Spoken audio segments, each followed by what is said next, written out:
Okay, so I'll be honest. I think that this game is bigger than a lot of us might want to admit. I want some rest. Are we having fun yet?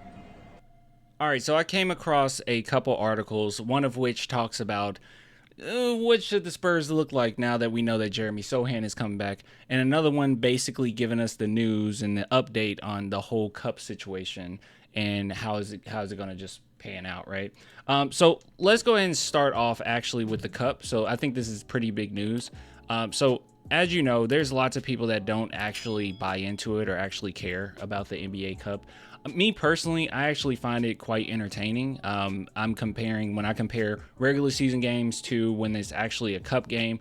There is a different atmosphere, not only with the fans, but with the players as well. It seems like it's a little added intensity, not playoff intensity, but added intensity nonetheless. So if you were wondering what's going on, the Spurs actually have full control over their destiny here. So if they win, they move on in the cup and they win Group B. If they lose, they can still go forward. They can still go to the next round, but it's going to be very unlikely, and the situation it gets really muddied. So it is basically a playoff situation, right? Or making the playoff situation. That happens all the time. So I think that this is the closest thing we're going to get to a playoff game probably in a while, because I expect the Spurs to get 44 wins. That's my max right there, and I still don't think 44 is enough to even be in a play-in. I could be wrong, but you know, I'm sticking with my number. And yeah, so at the end of the day, I just don't know if we're going to be able to actually see a playoff game. So I think that this is a big game for the mentality for our team, and I think it's going to show a lot. And honestly, I'll be real with you. Everything that I've seen, I expect Steph Castle to have a dynamite game. Not saying he go out there and score 30 points or anything. You know, he's not that type of player, not yet anyways. But I do expect him to have a very locked in attitude. And on all of our guys, honestly, they've come into these games with a completely different mindset. Thanks to Chris Paul, honestly. Wimby even brought it up that Chris Paul said that you need to expect to win, go into these games with the right mindset that, hey, this is mine and I'm going to take it. I'm supposed to win. What are you talking about? And I think that has changed a lot of a lot of players' mindsets going into these games. So I expect the Spurs to really perform, really give it their all. And yeah, it's going to show a lot. It's going to show a lot from our team. I don't know how well Sohan will play in this one. Now, that's a big thing too. So Sohan could end up coming back this game. Everyone's speculating that he'll be back this game. So if he is back, hopefully we have a full healthy Sohan and he plays just fine. But honestly, his play style and the way that he approached the game, I don't really see where we need to worry too much, because he can be very effective without shooting the ball significant amount of time, right? So I wouldn't be too worried, and it's not like it's a leg injury, it's a thumb injury, so he should be totally fine. But as far as him hitting like wide open 3-pointers, I don't know. We'll just have to wait and see there. But overall, I'm sure he'll be totally fine. But that brings us into the question of what should this roster look like. So shout out to Pounding the Rock on this one for posting this, but they asked, I'm assuming all their different writers, what they thought on the situation. So if you want to check this out, you just go to Pounding the Rock. Injury-free Spurs now need to figure out who starts and who sits. And I just want to kind of answer some of these questions, at least how I feel about it, because I thought that these were very well posed questions. So the first one is, Devin Vassell is back and Jeremy Sohan should return soon. Should the coaching staff insert them into the starting lineup? And if so, who should move to the bench? So big scheme of things, okay, as far as like, will this hurt the team? Will this hurt this player? It doesn't really matter, in my opinion, who comes off the bench and who doesn't. But as far as what I've seen with this team, I definitely would want Jeremy Sohan starting. And if you had to choose between Devin Vassell starting and coming off the bench, I would not be upset or opposed to Devin Vassell coming off the bench, because he could very well end up having a, you know, Manu Ginobili type role. It would be totally fine. And also with his injuries, I just think he's going to be coming off the bench for a little while anyway. So if you wanted to make that a permanent thing for a big chunk of the season, I mean, I guess that wouldn't be permanent, huh? If you wanted to make it a more set in stone situation for most of the season, I think that's totally fine. But overall, my vision would be right now, just how the team has looked: Chris Paul, Steph Castle, Devin Vassell, Jeremy Sohan, Wemby. Like, that's what I would want.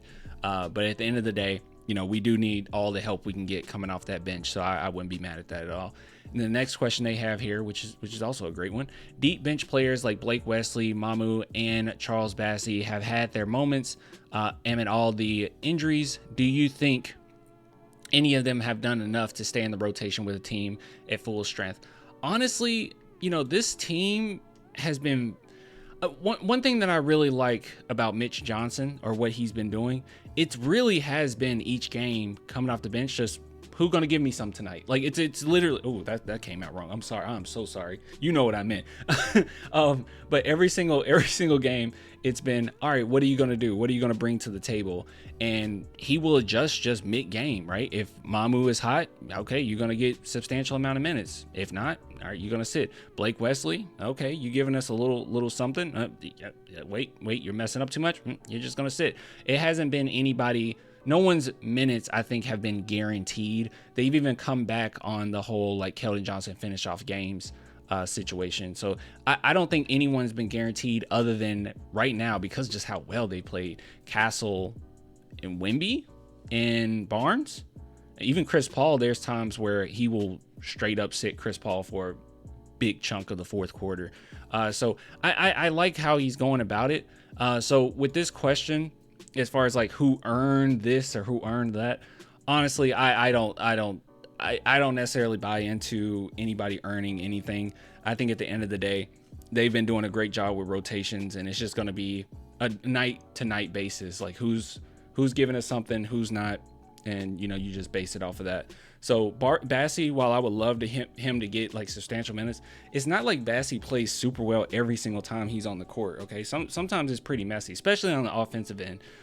So if Collins is having a bad game, it's really easy for me to say, okay, defensively, that is. If he's having a bad game defensively, it's very easy for me to say, all right, it's time for Bassey to come in. So they just done a great job not guaranteeing minutes to anyone.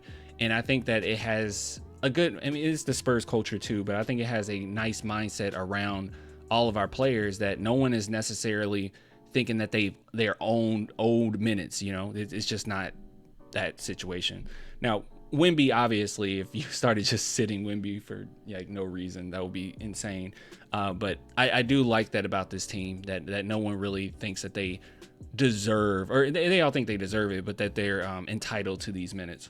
It's really good. It's a good mindset, and I think that it has a lot of our players, no one on the bench pouting or upset.